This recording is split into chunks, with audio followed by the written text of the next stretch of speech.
Hey guys, Josh here with Chris, and we've got issues. Episode 2, the DC issue, is coming up today. Chris is a Batman guy. I'm a Superman guy. We both picked Batman and Superman books to talk about this week. These actually came out last week, but there's some really great picks. Mine is Action Comics 1078 by Mark Waid, art by Skylar Partridge, and Ryan Sook did the cover here.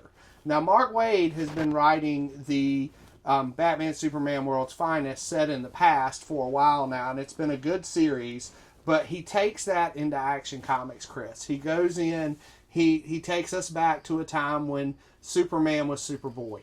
Nice. And we get at the beginning of the story, we've got Superman in Metropolis, and he starts to reminisce on a time when he was Superboy, and we actually get the origin of Superboy's first coming out in this issue. Nice. Wait, coming out? We're not talking about. No. It's the first time he's gone public. Okay. And it wasn't a scheduled thing. He had to go public to help people. Gotcha. He was in Metropolis for the day with Ma and Pa Kent. We get some really great story with Ma and Pa talking to him about whether or not he should come out, when he should come out as Superman, because it's going to cause issues. Yeah, it's going to cause people to question things. One of my favorite things, Chris, and a lot of people forget this, we have the trunk debate all the time.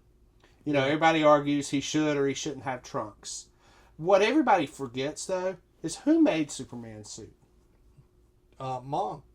Martha Kent. Martha Kent made Superman's suit. Yeah.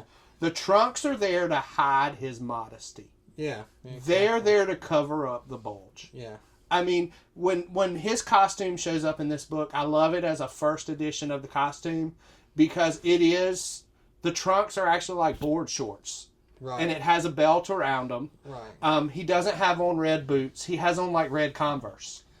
And I really like the aesthetic and the look for Superboy. So Mom is going to look out for her son. She's not going to put him out there in skin-tight suit.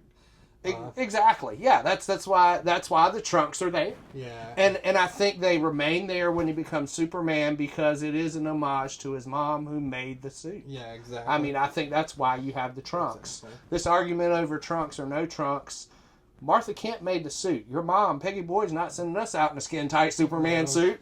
No, she's going to have board shorts on it. She's going to have something to cover you up. So now let me ask you this, Josh. This was one issue. Is this going to be an ongoing thing in Action Comics? This is an ongoing thing in Action Comics right now. I don't know for how many issues, but Mark Waid is going to be writing it. He's going to be telling the early stories of Superboy in it, and I think it's a great way to do it. Very cool. They're doing at the beginning of this issue. They're doing the City of Tomorrow. They're doing this whole World's Fair type thing at the beginning.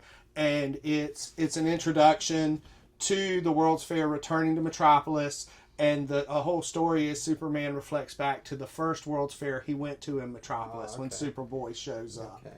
So it's a really great and really interesting story. So if I was a new reader, which I don't read Action Comics, would you say this is a good jumping on point for somebody? Definitely a good jumping on point, because Chris, spoilers but no spoilers if you haven't read this yet. At the end or during the book, Pa Kent is telling him all about the JSA and the seven soldiers of victory and all that, the classic heroes. Nice. And at the very end of the book, we see somebody and he starts to fly, and he says something about he wasn't trying to help people, he was causing a little bit of havoc because he's not been trained. He's not Superman yet. This is his first appearance, and he doesn't know what to do. Yeah. Now I'm wondering who that mystery figure is. Yeah, I guess we'll find out. I'm sure we'll get a story line in there.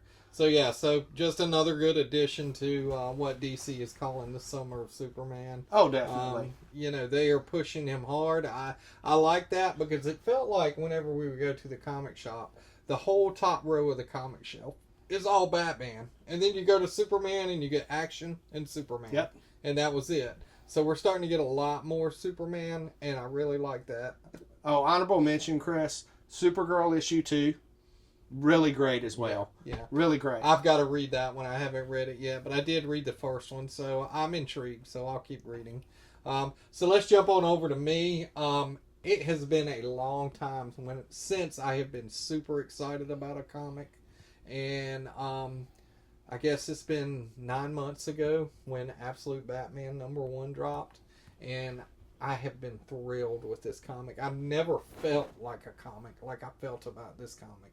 I think it's great. I think Scott Snyder is just weaving a, let's call it an Elseworld tale without being an Elseworld tale, because we all know, and if you've been reading the Absolute line, you know that everything is created with dark side energy. So we're getting this whole Absolute Batman thing, and Absolute Batman 9 dropped today. And man, did we see some stuff in there. Or actually, it dropped last week. But yeah. I actually read it today. So it felt like it dropped today for me. Bane, what can I say? It's Bane. You know, I heard a rumor that Bane's creator did not like the character in the book. And I'm like, you know what? It doesn't matter. It's not mainline Batman. This is Absolute Batman. So we're totally different. 2, if not 3, new key appearances in here, Josh. Yeah. You get D. Grayson, EMT. Yes. Yep. So I'm pretty sure that we met Dick Grayson. Yep. And the reason why we met Dick Grayson I thought was pretty cool, Josh. Batman, Batman's friend, if you haven't been reading spoilers, Waylon Jones got captured. And we all know Killer Croc. Yep. Well, Batman is on a vendetta to get his friend back. So he's taken out all the Carmines, all the Falcons, everybody, all the criminals. The whole family. He's going to clean up the crime in Gotham in like one day at this rate. He said, if you're reading the book, it says they ran out of ambulances, so they started using rideshare. They ran out of those. They started using rickshaws. Yes. And rickshaws is where we see Dick Grayson, EMT. So that was pretty cool. Well, as we go further into it, we're digging into this whole Arc M thing. And this is a deeper story buried in the whole Absolute Batman thing. I think Alfred Pennyworth has said that there's 12 of them across the world. Yes. And that he's already been to one. As Batman is going in to try to free Waylon in the book, he is monologuing about how he should have told Bruce Moore that he knows about these things and that he lost a friend in one. Well, if you look at the picture, do you know who that was? His friend? I saw a glance, but I don't remember, Chris. What villain has a patch over his eye?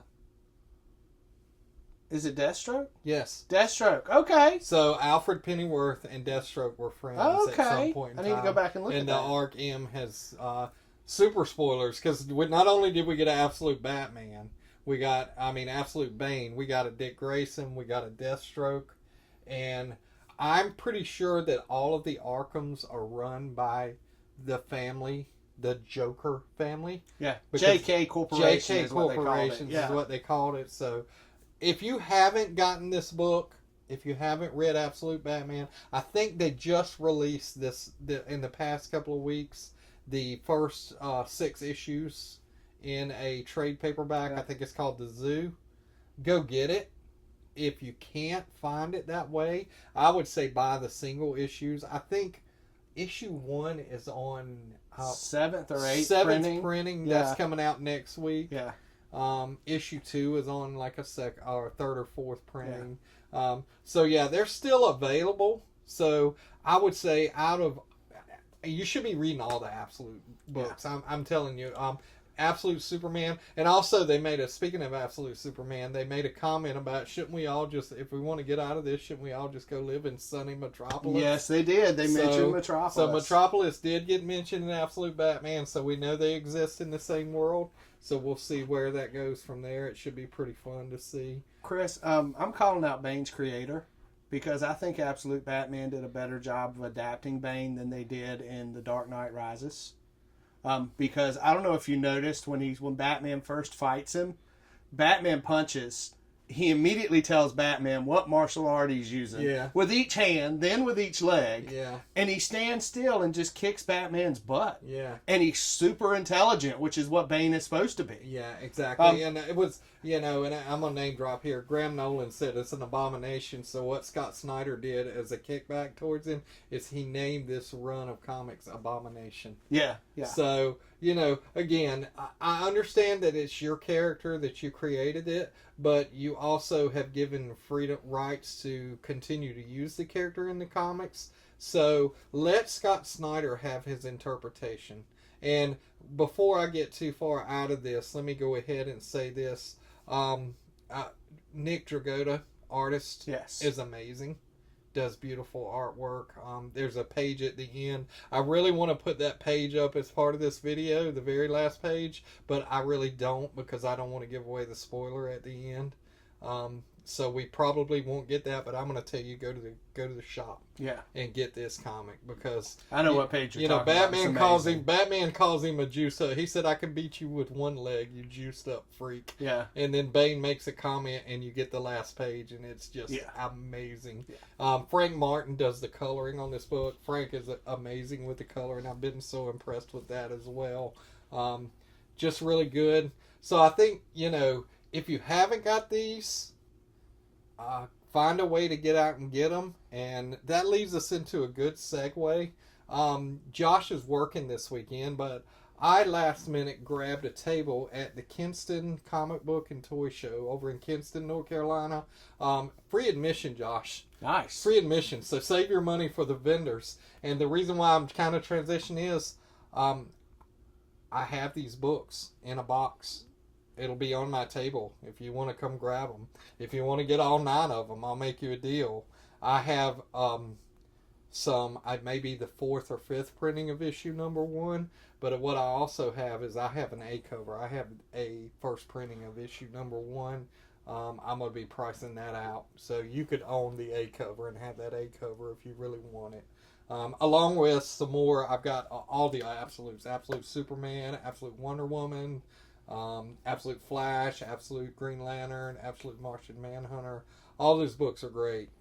I haven't read a bad one yet, Josh. No. And Chris, I'm loving Absolute Batman, and I'm not a Batman fan. Yeah, exactly. But I'm really enjoying it. I tell you, the one that has taken me by surprise is Absolute Flash. I love the way they're doing that character. Yeah, it's really good. Like I said, they're all good, but the one that has held my attention the most, that really floored me, Absolute Martian Manhunter, maybe. It's just, and I think it's going to be 12 issues is all, but 3 so far, I think, but all 3 have been great. Yep. So I've really enjoyed those. So yeah, so that's what we've got this week. I know Josh picked his books up. I've read about half of them today. I picked up all of my books today from the shop. I had quite a haul. Well, I did get 5 different Jeff the Shark covers. Yeah. So, shout out to James over at Bear Swamp Designs. There for him. But he wants them. So I got all of those. So I've got a lot to read too. So stay tuned, because I'm probably going to be going home and making a pickup video tonight and throwing that up later on this evening. Did you get the Golden Biscuit book? No, I did not get the Golden Biscuit book. I have the Action Comics crypto book, and I haven't opened it yet. I can't chase that too much because actually I'm going to reach over here and show. I chased these and actually got some of these, if you can see. The Marvel team up with the blind bags for Battle Beasts. Yes. That is a rabbit hole I didn't want to go down because, I just, how many different books can we open? So, I doubt we get the Golden Biscuit. I doubt it either, but I'm going to open mine. I'll do a pickup short and show you guys whether I got the Golden Biscuit or not. And if you win the 2 tickets to LA premiere, I don't know how we'll get there, but we'll go sometime. It's all included. Oh, okay. It's all included if you win it. Yeah. Good luck with that. Yeah. I think there's only 2. There's 2. In the the whole total. Yeah. Yeah. Whole U.S. Odds of getting that are very thin. Yep. And very slim. But you never know, Even a blind dog finds a squirrel every once in a while. Or a blind squirrel finds a nut every once in a while. Yeah. Something like that. It's been a long day.